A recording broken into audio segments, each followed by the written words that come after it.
नमस्कार दोस्तों, state exam में मैं मुकेश कुमार आप सभी दोस्तों का स्वागत करता हूं। चलिए दोस्त, भारत का भूगोल तो खत्म हो चुका है, विश्व का भूगोल हम लोग पढ़ रहे हैं और विश्व का भूगोल में आज पढ़ेंगे सौरमंडल। सौरमंडल में क्या क्या है, देखिए सौरमंडल में क्या क्या है ये आप लोगों को पता है, बस यही बात है कि आपको थोड़ा उससे परिचय कराना है। अगर परिचय करा दे, क्योंकि तारा आपको दिखता है वो सौरमंडल में है, धूमकेतु है सौरमंडल में है, ग्रह है सौरमंडल में है। बस मैं यही आपसे कहूंगा बस कि जो भी पढ़ना है आप उसको प्रैक्टिकली देखिए, दिमाग में रखिए कि हाँ क्या इससे कभी हमारा संपर्क हुआ है, क्या इसे देखे हैं कभी। तो ग्रह तो पृथ्वी आप लोग देख रहे हैं, और सबसे इस मुख्य बात है दोस्त कि देखिए ग्रह सौरमंडल में सबसे ज्यादा मुख्य ग्रह पढ़ना है हमको। सूर्य तारा में एक सूर्य तारा ही एक ही पढ़ना है बस। और आगे जब पढ़ेंगे, देखिए पृथ्वी इसमें नहीं है, पृथ्वी बाद में पढ़ाऊंगा क्योंकि पृथ्वी में बहुत सारा लंबा चौड़ा वो चैप्टर है, पृथ्वी एक चैप्टर है उसमें ही पढ़ा दूंगा। ठीक, सबसे पहले ये है ग्रह 8 है, पता है 9 था लेकिन एक 2006 में 24 अगस्त 2006 में गणराज्य में जो मीटिंग हुआ था उसमें ग्रह का दर्जा छीन लिया गया था प्लूटो से और इसे 52 ग्रह की श्रेणी में डाल दिया गया है। चलिए दोस्त, इतना लिखने का कोई मतलब नहीं है, अगर आप सिर्फ यहाँ समझ जाएंगे तो इसका लिखने का उतना कोई मतलब नहीं रह जाएगा। मैं आशा करूंगा कि आप अच्छे से बस समझिएगा। चलिए, और देखिए सबसे पहले सूर्य के बारे में पढ़ेंगे। सूर्य के बारे में थोड़ा आपको मैं बात बता दूं। सूर्य का जो भाग सूर्य तो पूरा दिखाई नहीं देता हमको, क्योंकि कभी भी एक जब पृथ्वी घूर्णन करती है, क्योंकि पृथ्वी सूर्य का चक्कर लगाती है, सूर्य तो लगाता नहीं है, सूर्य तो अपने एक जगह पे रहता है। तो पृथ्वी से जब चक्कर लगाती है तो हम एक ही भाग दिखाई देता है जिसे हम लोग प्रकाश मंडल कहते हैं। ठीक है, वो निचला भाग हमको प्रकाश मंडल दिखाई दे। ठीक है, फिर सवाल आता है कि आखिर में सूर्य में ये ऊर्जा कहाँ से आती है। सूर्य में ऊर्जा कहाँ से आती है दोस्त? तो सूर्य में ऊर्जा नाभिकीय संलयन द्वारा। ये तो रट लेते हैं कि नाभिकीय संलयन मतलब ये होता क्या है। आपको पता है सबसे ज्यादा उसमें हाइड्रोजन है 71%, हीलियम है 26% सूर्य में, अन्य 2.5% है। तो जो हाइड्रोजन है दोस्त, हाइड्रोजन परमाणु के जो अणु है वो कन्वर्ट होकर हीलियम में बदलते हैं। याद रखेगा, हीलियम के परमाणु में कन्वर्ट होते हैं। ठीक, उसी को नाभिकीय संलयन कहते हैं। ठीक है, उसी से हमें क्या सूर्य से ऊर्जा प्राप्त होती है। इतना आपको बात समझ रखना है बस। ठीक है, ग्रहों के पास अपनी कोई ऊर्जा, अपनी कोई चमक नहीं होती है या अपना कोई ऊर्जा नहीं होता है, वो सूर्य के ऊर्जा से ही चमकते हैं। उपग्रह भी ऐसे ही होते हैं। बस इतना बात नोट करना है आपको। जो मैं बोल रहा हूँ उसको नोट डाउन में आप नोट करते रहिएगा, फिर ये मत बोलिएगा कि सर ये नहीं लिखा है, क्योंकि देखिए इतना सारा है कि यहाँ लिखाना थोड़ा पॉसिबल नहीं लगता है। उसके लिए तो 2-3 क्लास लेना पड़ेगा। ठीक है, चलिए देखते हैं दोस्त, समय को बर्बाद न करते हुए मैं बता दिया हूँ। सूर्य देखिए सौरमंडल क्या है, देखिए सूर्य ग्रह, उपग्रह, धूमकेतु, क्षुद्र ग्रह संयुक्त रूप से सौरमंडल कहलाते हैं। ठीक, इन्हीं के समूह को सौरमंडल कहते हैं। ठीक है, एक और बात बता दूं, क्षुद्र ग्रह देखिए दोस्त, एक बात नोट में लिख दीजिए, क्षुद्र ग्रह जो मिलते हैं ना मंगल और बृहस्पति के बीच में क्षुद्र ग्रह मिलते हैं, याद रखिएगा, सिर्फ इसको आपको याद रखना। ठीक, आगे देखिए, अब सूर्य के बारे में थोड़ा जान लीजिए। देखिए सूर्य सौरमंडल का जन्मदाता है, सूर्य सौरमंडल का जन्मदाता है। यह एक तारा है। बस पूछता है कि सूर्य क्या है, एक तारा है। ये नहीं पूछता है, ये मतलब रियर केस में कभी कभी पूछ देता है कि सौरमंडल का जन्मदाता किसे माना जाता है। तो आप लोग इतना भी दिमाग लगा सकते हैं कि अगर आंख बंद कर लीजिए तो सारा अंधकार हो जाता है। इसी तरह अगर सूर्य भी नहीं रहेगा तो पृथ्वी का भी या और भी ग्रह का कोई महत्व नहीं रह जाएगा। ऊर्जा का स्रोत नाभिकीय संलयन द्वारा। सूर्य का जो भाग हमें दिखाई देता है, ये याद रखेगा, उसे प्रकाश मंडल कहते हैं। सूर्य का जो भाग हमें दिखाई देता है दोस्त, उसे क्या कहते हैं? प्रकाश मंडल कहते हैं। ये आपके लिए नोट डाउन करने वाली चीज है, याद रखिएगा। सूर्य ग्रहण के समय, देखिए सूर्य ग्रहण के समय सूर्य का कोरोना भाग दिखाई देता है। सूर्य के समय जो भाग हमें दिखाई देता है उसे कोरोना कहते हैं। अब देख लीजिए, यहाँ ये मान लीजिए सूर्य है, मान मत लीजिए सूर्य बना ही है हम।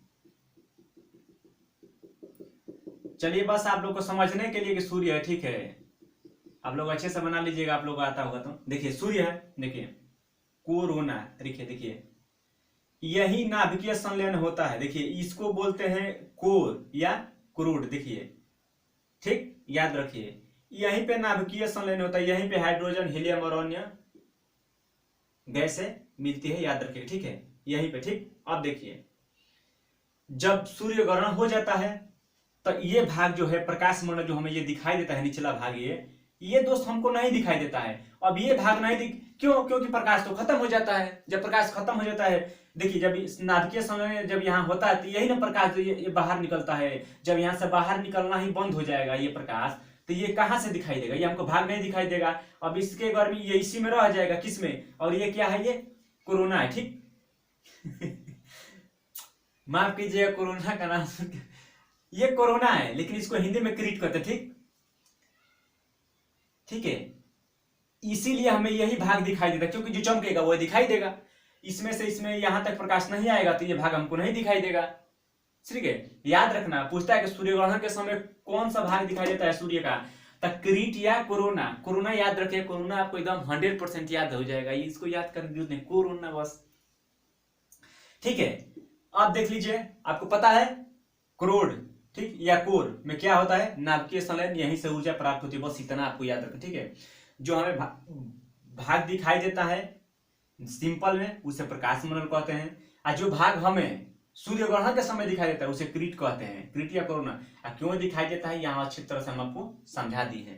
क्यों? क्योंकि यहाँ का नाभिकीय संलयन जो बन जा पाता है, ऊर्जा बाहर नहीं निकल पाती है, इसी कारण यहाँ पूरा अंधकार हो जाता है। भाग क्यों दिखाई देगा? जो चमकेगा वही ना हमको दिखाई देगा, याद रखें, ठीक है। आगे देखिए, बोलेंगे तो कभी कभी एक और लेयर यहां से लेके जाएगा, उसको मेंटल बोल देता है, याद रखिएगा, ठीक है। मेंटल, चूंकि वो अलग चैप्टर में कभी होगा तो मेंटल के बारे में पढ़ा देंगे हम। आगे देखिए, आगे देखने वाला बात यह है दोस्त कि पृथ्वी से न्यूनतम दूरी, मतलब सूर्य की पृथ्वी से न्यूनतम दूरी 14.70 करोड़ किलोमीटर है। ये पूछेगा नहीं, लेकिन मान लीजिए कुछ बोलेंगे कि सर एकदम कुछ जानकारी नहीं देते हैं, ऐसे ऐसे एकदम फैक्ट पढ़ाते हैं, इसलिए थोड़ा जानकारी के लिए आपको मैं दे रहा हूं, ठीक है। अब आगे देख लीजिए, आयतन कितना है? पृथ्वी से 13 लाख गुना है।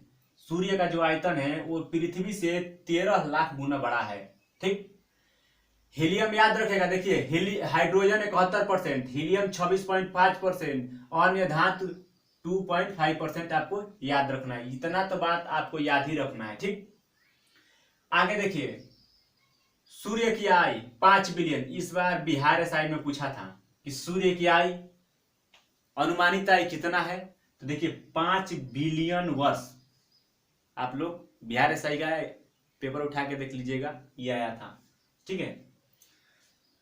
अब प्रकाश को कभी कभी आता है कि सूर्य का प्रकाश पृथ्वी तक पहुंचने में कितना समय लेता है। देखिए कहीं कहीं आता है 8 मिनट 16 सेकेंड, कहीं कहीं आता है 8 मिनट 20 सेकेंड। आप लोग उस हिसाब से आप लोग ऑप्शन मार लीजिएगा, नहीं तो कभी कहीं कुछ और ही आता है, लेकिन छोड़िए, बस 8 मिनट 20 सेकेंड याद रखना है, ठीक।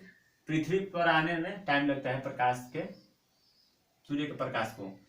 सूर्य की प्रकाश का चाल, मतलब सूर्य का प्रकाश का चाल कुछ भी होता है ना तभी ना आता है वो 3.8, देखिए 3 × 10⁸, याद रखिएगा 3 × 10⁸ किलोमीटर प्रति सेकेंड, ये याद रखना है, क्योंकि यही मिस्टेक हो जाता है, प्रति घंटा लिख देगा, प्रति मिनट लिख देता है, उसी में कंफ्यूज हो जाते हैं, लेकिन उसको याद रखना, ठीक है। एक प्रकाश वर्ष बराबर 9.46 × 10⁻12 किलोमीटर, ये भी पूछा था। एक प्रकाश वर्ष का मतलब है कि प्रकाश सूर्य एक वर्ष में पूरा चली गई दूरी है, ये प्रकाश का एक वर्ष में चली गई पूरा दूरी है, ये प्रकाश वर्ष दूरी है, याद रखिएगा 9.46 10⁻12 किलोमीटर, ठीक। ये पारसेक देखिए 3.6, यह दूरी का सबसे बड़ा इकाई है। एक पारसेक बराबर 3.6 प्रकाश वर्ष, ठीक, याद रखना है आपको। दूरी का सबसे बड़ा मापन इकाई है, ये तो आप लोग जानते नहीं है तो जान लीजिए। सूर्य की अवस्था प्लाज्मा है, पूछता है कि सूर्य की अवस्था कैसी है दोस्त, एक प्लाज्मा है, ठीक। अब आगे यहाँ देख लीजिए, आप सूर्य के बारे में खत्म हो गया, सूर्य के बारे में भी आप लोग समझ गए, ठीक। अब सूर्य के बारे, इधर ग्रह के बारे में आ जाइए, ठीक है। अब ग्रह के बारे में आ जाइए। अब बुध देखिए, यही समझ लेंगे तो इसको लिखाने का कोई मतलब नहीं रह यार दोस्त, सच बता रहे हम, बस आप इतना ही समझ लीजिए, इतना समझ लेंगे तो इधर समझने का कोई दिक्कत नहीं है, इधर ही समझ लीजिए, सारा खत्म हो जाएगा, आपका ग्रह सब पता चल जाएगा। देखिए बुध पूछता है कि सूर्य के नजदीक सबसे कौन है, बुध है। आकार से देखिए सबसे, बुध देखिए सबसे छोटा, ठीक ठीक है, उससे थोड़ा बड़ा, और पृथ्वी और ये देखिए दोनों बराबर है, ठीक दोनों बराबर है। उसके बाद मंगल पूछता है कि आंतरिक ग्रहों की श्रेणी में कौन से ग्रह आते हैं। ऑप्शन दे देगा, आपको छांटना होगा, तो देख लीजिए आंतरिक ग्रह की श्रेणी में बुध, शुक्र, पृथ्वी, मंगल। देखिए ये 4 आता है आंतरिक ग्रह की श्रेणी में, शुरू का 4, बुध, शुक्र, पृथ्वी, मंगल। देखिए सूर्य के हिसाब से पृथ्वी का आकार 3 नंबर पे, ठीक है, सूर्य से अगर देखा जाए तो दूरी के हिसाब से पृथ्वी का स्थान 3 नंबर पे, ठीक। अगर ऐसे आकार पूछ दिया जाए बड़ा छोटा में, ये 5वां स्थान पे आता है, इतना बस आपको याद रखना, ठीक। यहां तो सिर्फ आपको इतना याद रखना है। अब खत्म हो गया। अब आगे देख लीजिए, देखिए बृहस्पति, शनि, देखिए शनि जो है, बृहस्पति ये सबसे बड़ा है, शनि उससे छोटा है, वरुण उससे छोटा है, वरुण उससे छोटा है, ठीक। इसको आप लोग क्रम वाइज लगा लीजिएगा। देखिए सबसे बड़ा, थोड़ा छोटा, थोड़ा छोटा, उससे छोटा, ठीक। ये बाह्य ग्रह की श्रेणी में आता है, बस इतना आपको याद रखना है, बस, ठीक। अब आ जाइए बुध, सबसे पहले बुध उठा लीजिए। क्या बोला था, बुध सबसे छोटा ग्रह है, ये लिखने की जरूरत नहीं, आप लोग देख सकते हैं।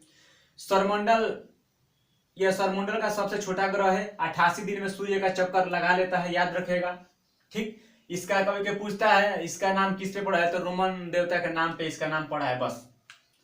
देखिए मेराइनर 10, ये कृत्रिम उपग्रह, मतलब मानव द्वारा भेजा गया था सबसे पहले, ठीक है, इसके पास से गुजरा था, बस मेराइनर 10 याद रखना है। इसका कोई उपग्रह नहीं है, याद रखिए, इसका कोई उपग्रह नहीं, बस। इसका तापांतर 560 डिग्री है सबसे ज्यादा, ठीक। आगे देख लीजिए शुक्र, देखिए सूर्य की परिक्रमा पूरब से पश्चिम, इसका यही है, ये पूरब से पश्चिम सब। देखिए इसको, शुक्र को और अरुण को छोड़ के बाकी ग्रह पश्चिम से पूर्व की तरफ घूमते हैं, ठीक, ऐसे घूमते हैं, ठीक, समझ में आ गया, मतलब पश्चिम से पूर्व की ओर जाते हैं। लेकिन ये शुक्र और अरुण ऐसे घूमता है, पूरब से पश्चिम घूमता है, ठीक, आपको याद रखना है। सबसे चमकीला दिखाई देता है, इसीलिए इसे सांझ या भोर का तारा कहते हैं। सबसे गर्म भी रहता है, ये भी याद रखना है। सूर्य के बाद सबसे गर्म ग्रह है अगर कोई है तो वो शुक्र है, ठीक। देखिए अब इसके बाद देख लीजिए, सूर्य के बाद सबसे गर्म है, बता ही दिए। देखिए कोई उपग्रह नहीं है, याद रखिए। देखिए पृथ्वी की जुड़वा बहन का है, क्यों पृथ्वी की जुड़वा बहन का है, क्यों, क्योंकि द्रव्यमान आकृति में इसके समान है, इसलिए इसे पृथ्वी की जुड़वा बहन कहा जाता है, शुक्र को, ठीक है। इसका नाम सुंदरता के देवी के नाम पे पड़ा है, वो पूछेगा नहीं, ऐसे आपके लिए मैं बता दिया, जान जाइएगा थोड़ा। आगे देखिए मंगल, इसे लाल ग्रह भी कहते हैं, ठीक। सूर्य का चक्कर 687 दिन में पूरा कर लेता है। इसका घूर्णन गति पृथ्वी के समान है, इसीलिए इस पे जीवन काल की संभावनाएं खोजा जा रहा है कि इस पे जीवन काल की संभावना है, हो सकता है, ठीक। बस ये याद रखना है कि पृथ्वी के समान इसका घूर्णन गति, ठीक। उपग्रह फोबोस और डिमोस, सबसे छोटा डिमोस है, पूरा सौरमंडल का सबसे छोटा कोई उपग्रह है तो डिमोस है, ठीक है। एक और बात है, निक्स ओलंपिया, पूछता है कि निक्स ओलंपिया किस ग्रह पे है। निक्स ओलंपिया आप लोग नोट कर लीजिए, ये मंगल ग्रह पे, ठीक है। इसका घनत्व तो 3.93 ग्राम प्रति घन सेंटीमीटर है। देखिए इस पे जो मानव द्वारा भेजा गया था उपग्रह मैरिनर 4 सबसे पहले भेजा गया था, ठीक है, मैरिनर 4। उसके बाद तो मंगल ग्रह पता है, इसमें सिलिका की मात्रा सबसे ज्यादा पाई जाती है, ठीक है, मंगल ग्रह पे सिलिका की मात्रा। आगे देख लीजिए बृहस्पति, इसको देखिए मंगल को मार्स भी कहते हैं इंग्लिश में, बोले नहीं बताए, बता नहीं। अब बुध को मरकरी कहते हैं, ठीक है, शुक्र को वेनिस कहते हैं, याद रखिएगा। बृहस्पति देखिए जुपिटर, सौरमंडल का देखिए सबसे बड़ा, सौरमंडल का सबसे बड़ा ग्रह है, ठीक। उपग्रह 67 है, सबसे बड़ा गैनीमीड है, ये याद रखना है, ठीक। ये याद रखना है कि बृहस्पति का सबसे बड़ा जो है उपग्रह कौन सा है, गैनीमीड है, ठीक। इसके पास स्वयं की रेडियो ऊर्जा है, हीलियम, हाइड्रोजन, हीलियम, मीथेन यहाँ मिलता है, CH4 मैंने मीथेन मिलता है। यह सूर्य का चक्कर 11.9 वर्ष में पूरा करता है। इसका कोई मतलब नहीं है, लेकिन याद रखिएगा। अब आ जाइए शनि पे। शनि सैटर्न आकार में दूसरा स्थान है, यही मैं बताया था ना कि सबसे बड़ा बृहस्पति, उसके बाद शनि, दूसरा नंबर पे, तीसरा नंबर पर वरुण, चौथा नंबर पर वरुण और पांचवा नंबर पे पृथ्वी। बस इतना याद रखना है, ठीक। रिंग का वलय है, इसके चारों तरफ रिंग का एक वलय है, ऐसे ऐसे करके रिंग का वलय है, आपको याद है, ठीक है। इसकी संख्या 7 है, ठीक। जिसकी संख्या 7 है, पूछता है गैसों का गोला भी कहते हैं, शनि गैस का गोला भी कहते हैं इसे, ठीक है। इसका उपग्रह देख लीजिए, पहले 62 था, हाल ही में 2019 में 20 और खोजे गए, ठीक। अब 82 हो गया है, लेकिन याद रखिएगा दोस्त 62 आप लोग देख लीजिएगा और 82, अगर 82 ऑप्शन में रहेगा तो 62 मारिएगा, ठीक। सबसे बड़ा उपग्रह टाइटन है, सबसे बड़ा उपग्रह टाइटन, बृहस्पति का गैनीमेड। बस इनका जो इंपोर्टेंट है आपको याद रखना ही रखना है। देखिए यह अंतिम ग्रह है जिसे आंखों से देखा जा सकता है। पूछता है कि आंखों से कौन सा अंतिम ग्रह है जिसे आंखों से देखा जा सकता है, तो शनि ग्रह है। आप याद रखना है आपको। यह पानी के ऊपर भी तैर सकता है। पूछता है कौन सा ऐसा ग्रह है जो पानी के ऊपर भी तैरता है, तो कौन है वो? शनि है। अब अरुण के बात आ जाइए, अरुण यूरेनस। देखिए 1781 में विलियम हर्शेल, इसको आपको याद रखना है, विलियम हर्शेल ने इसकी खोज की, ठीक। इसे लेटा हुआ, ये देखिए ये अपने धुरी पे झुका हुआ है, ठीक। ये झुका हुआ है इसलिए लेटा हुआ दिखाई देता है, इसलिए इसे लेटा ग्रह भी कहा जाता है, याद रखना है। देखिए यह पूर्व से पश्चिम, मैंने बताया ना शुक्र और अरुण ये दोनों उल्टा घूमते हैं, ये पूर्व से पश्चिम सूर्य का चक्कर लगाता है, ठीक। यह हरा रंग बोलता है कौन सा ऐसा ग्रह है जो हरा रंग दिखाई देता है, क्योंकि यहाँ बहुत गैसों का मिश्रण, इसलिए ये हरा गैस उत्सर्जन करता है, इसलिए इसे हरा ग्रह भी कहते हैं, ठीक है। इसके भी चारों तरफ वलय है, इसकी संख्या 5 है। वलय किसके किसके पास है? शनि के पास, अरुण के पास सिर्फ 2, ठीक। 5 है, ठीक। उपग्रह 27 है, इस पर सूर्यास्त पूर्व तथा सवेरा पश्चिम में होता है। ये तो आप लोग अनुमान लगा ही सकते हैं, जब पृथ्वी से उल्टा घूम रहा है तब पृथ्वी पर सवेरा पूर्व होता है, तो जो उल्टा घूमेगा वो पश्चिम में होगा। इतना बस आप लोग ध्यान रखिएगा। आगे देखिए, अब वरुण देख लीजिए। जर्मन के खगोल शास्त्री जोहान गाले ने 1846 में इसकी खोज की, 1846 में इसकी खोज की। कौन? जोहान गाले, ठीक। यह हल्का पीला दिखाई देता है। उपग्रह 13 है, सबसे बड़ा ट्रिटोन और मेरिड है, मतलब इसमें सबसे बड़ा ट्रिटोन है, उसके बाद मेरिड है। पूछता है कि मेरिड किसका एक प्रमुख उपग्रह है, तो वो किसका है दोस्त? तो वरुण का है। इसका सबसे बड़ा कौन है? ट्रिटोन। देखिए पृथ्वी में सौरमंडल में ग्रह सबसे बड़ा बृहस्पति, सबसे बड़ा उसका उपग्रह गैनीमेड, उसके बाद शनि, इसका टाइटन, अरुण छोड़ दीजिए, वरुण, ट्रिटोन, ठीक। आगे हो गया। अब देखिए सबसे ज्यादा इसमें मीथेन पाया जाता है। पूछा जाता है कि सबसे ज्यादा मीथेन कहाँ पाया जाता है? तो वरुण में, ठीक। यह गैसीय ग्रह है, यह गैसीय ग्रह है, याद रखना। यह अपनी धुरी पर 19 घंटे में एक चक्कर लगा लेता है, ठीक। एक चक्कर लगा लेता है। सूर्य का चक्कर सबसे ज्यादा दिन में कौन लगाएगा? जो सबसे ज्यादा दूर है। सूर्य का चक्कर 164.8 वर्ष में लगाता है, याद रखें, ठीक। अब आइए नोट में देख लीजिए, घनत्व के आधार पर ग्रहों के अवरोही क्रम। सबसे ज्यादा घनत्व कौन किसका हो रहा है? तो पृथ्वी का, फिर मंगल का, सूर्य, पृथ्वी, बुध, शुक्र, मंगल, वरुण, बृहस्पति, अरुण, शनि। ये आपको याद रखना है, ये क्रम आपको याद रखना ही रखना है।